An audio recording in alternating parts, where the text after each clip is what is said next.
which was written. They didn't take advantage of it. The company, Lucasfilm and Disney, wanted to go different directions with that. And it is what it is. Yeah. I would have liked to have seen George's vision of it. But Darth Maul was supposed to be the character that dies in the first one, but then comes back and he's the big villain in the last three. Yeah. Oh, really? So that was the original trajectory of his... And he had an apprentice named Darth Talon, and Darth Talon was like this sexy Twi'lek. You know, Twi'lek's the one with the little tendrils. Yeah, she was a red and black Twi'lek, and she would like literally seduce guys, like Jedis, into killing them. Like, that was her big thing. So, like, George had all this figured out, and he was going to tie in midichlorians into a lot of it.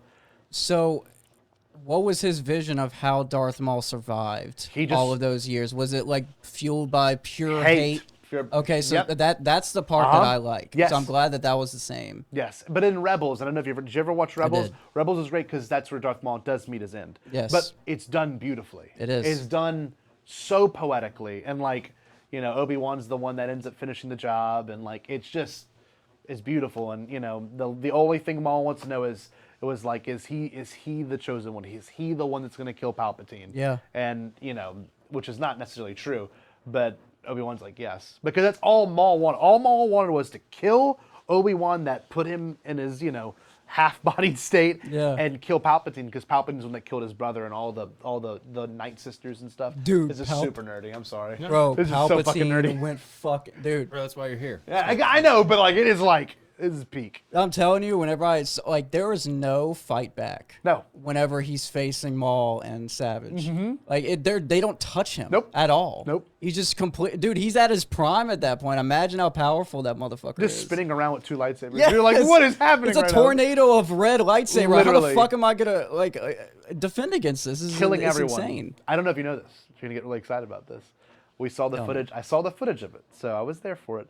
But the next animated show is called MAUL Shadow Warrior, and it's all about his rise to being the head of a crime syndicate. Dude, I am going to. And fuck that shit up. apparently, this is where I get chills. Darth Talon may be back. What do you mean? So they're doing it like the whole Anakin Ahsoka thing, but for the dark side. So then you get Maul and like maybe Talon. We don't know if it's Talon or not, but like it is a Twi'lek like teenager. Would this be before Savage? This is after Savage. This is literally post Clone Wars. Oh, okay. This is post Clone Wars, and he's rising to power before you see him in Steve. You saw Solo? I did. Remember he's in Solo at the very, very end. Dude, to be honest, I saw that in theaters once whenever it first came out. I remember liking it. Yes. I just never. But he is in Solo at the very end because he is the head of a crime syndicate at that point. So we're gonna see in this next show, Shadow Warrior, about him becoming the head of the crime syndicate. I'm gonna watch the fuck out of that. He's like bigger than he gets bigger than the Hutts. He gets bigger. Dude, he's Darth Maul. Yes, literally Crimson Dawn. That's fucking lightsaber, the name of dude. He's evil. He's evil as fuck. He's gonna fuck a Jabba up, bro. But like, all that being said, get excited for that. I don't know when the date was for that. I don't remember what they said, but like the footage was incredible. I mean, animation has gotten to a point where it's legitimately lifelike. You're like, what the hell am I looking at? You know what I mean?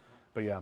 You guys are awesome. I have a lot of catching up to do. It's obvious to me. Wow. I'll get you a watch through list. My buddy Jerry, who I did the podcast he's got a beautiful watch list. Dude, it's fucking fantastic. It's amazing. Before I go into my third favorite Clone Wars moment, we're gonna end the show off with one last question that I ask all of my guests, and that is, what piece of advice would you give to, let's say, an aspiring author who's trying to put down a script, an aspiring creator, because I mean, you do podcasts and you do creating. So any words of encouragement that have kind of like stayed with you throughout the entirety of your career, that you kind of like look back on, you're like, you know what, that still applies to me in 2018 than it does in 2025. Okay, here's mine.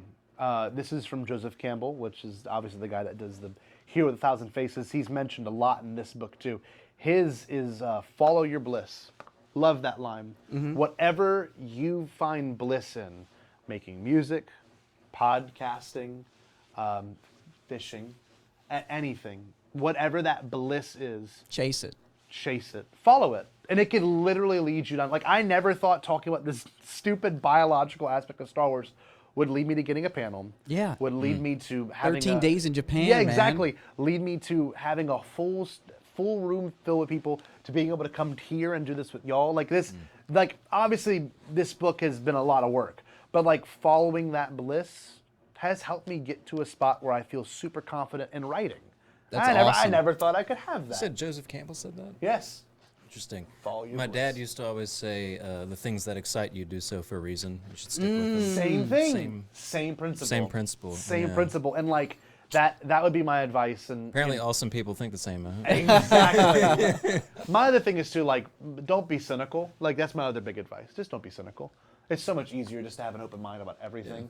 Like if you have your mind made up constantly, you kind of It's exhausting. it's exhausting. Like, and we have, I'm sure we all have parents and family members that were just like, God, just open your mind. Yep. You know what I mean? Musically. And like, I'm gonna be real, I'm a curmudgeon about some stuff, but I'm never not gonna try it at least once. I mean, go. There you you don't go. like what you There don't you go. like, At but least if you're once. open Yeah. to new things, I mean, you Like, can not like things, my but wife- if you're open about it, it's fine. Exactly. My wife loves skiing. Yeah. I tried skiing 3 winters ago. I hated it. I kept falling. But you I tried. twisted my ankle. I tried for 3 days straight. Like Oh, I'm shit. going Okay. to enjoy this. Yeah. And every time I felt so out of control, and I just couldn't do it. And I did it. I Yeah. did it. I Yeah. can say I did it. I can say I tried it.